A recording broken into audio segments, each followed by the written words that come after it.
Kwa kweli Manara kweli alikuwa ni mwalimu, lakini pia alikuwa mwanafunzi pale pale madrasa.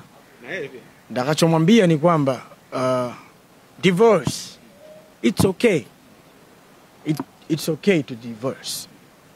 Upeana talaka, Mungu apendi. Lakini inapokuwa inafikia wakati lazima uwe na mtu sahihi. Kwa kweli unakuwa hakuna jinsi. Umeelewa? Haya ni mambo tu ya mitihani ya Mwenyezi Mungu.